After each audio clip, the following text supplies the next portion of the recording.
ഞാൻ autism ഡിപ്പാർട്ട്മെൻറ്റിലാണ് work ചെയ്യുന്നത്. ഏകദേശം ഞാൻ 10 വർഷത്തോളമായി ആദർശിൽ ജോലി ചെയ്യുന്നു. ഇന്ന് ഞങ്ങൾ അസംബ്ലിയുടെ ഭാഗമായിട്ട് നമുക്കൊരു അനൗൺസ്മെൻറ്റ് കിട്ടിയത് എല്ലാ കുട്ടികളെയും താഴേക്ക് ഇറക്കണം, ഒരു പ്രൊജക്റ്റിൻ്റെ ഭാഗമായിട്ട് ഒരു ആക്ടിവിറ്റി ചെയ്യാനാണ്. അപ്പം ആദ്യം ഒന്ന് സംശയിച്ചു, എല്ലാ കുട്ടികളും ഇറക്കാമെന്ന് പറഞ്ഞു കഴിഞ്ഞാൽ സാധാരണ എന്ത് പ്രോഗ്രാംസ് ഉണ്ടായാലും കുറച്ചും കൂടി ചെയ്യാൻ പറ്റുന്ന കുട്ടികളെ അല്ലെങ്കിൽ കുറച്ച് ക്രൈറ്റീരിയാസ് പ്രിഫർ ചെയ്യാറുണ്ട്. അപ്പോൾ എല്ലാവരും എന്ന് പറഞ്ഞപ്പോൾ ആക്ച്വലി ഞാനൊന്ന് ഞെട്ടി, ചെയ്യാൻ പറ്റുമോ എന്താണെന്നൊക്കെയുള്ള അറിയാനുള്ള ഒരു ആകാംക്ഷ ഉണ്ടായിരുന്നു. നേരത്തെ പറഞ്ഞതുപോലെ ഓട്ടിസം ഡിപ്പാർട്ട്മെൻറ്റിലാണ് ഞാൻ വർക്ക് ചെയ്യുന്നത്. മൈൽഡ് ടു സിവിയർ കാറ്റഗറിയിലുള്ള കുട്ടികൾ ഡിപ്പാർട്ട്മെൻറ്റിലുണ്ട്.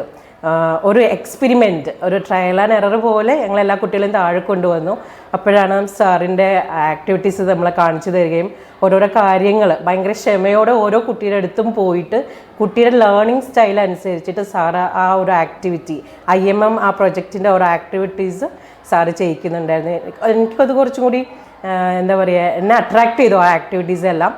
കാരണം എന്താണെന്ന് വെച്ച് കഴിഞ്ഞാൽ ഞങ്ങൾ ടീച്ചേഴ്സ് വർക്ക് ചെയ്യുക, I hand coordination, attention improve ചെയ്യുക, ഐ കോണ്ടാക്ട് ഡെവലപ്പ് ചെയ്യുക, ഇതെല്ലാം ആ ആക്ടിവിറ്റീസിലൂടെ നമുക്ക് സാധിക്കുന്നുണ്ട്.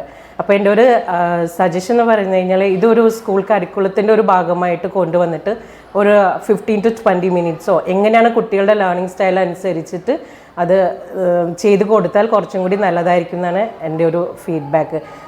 ചെയ്യാൻ കഴിയില്ല എന്ന് വിചാരിച്ച് കുട്ടികൾ വരെ അറ്റ്ലീസ്റ്റ് അതിൻ്റെ ഇനീഷ്യൽ സ്റ്റെപ്പ് ചെയ്യുന്നത് കണ്ടപ്പോൾ ഒത്തിരി സന്തോഷം തോന്നി.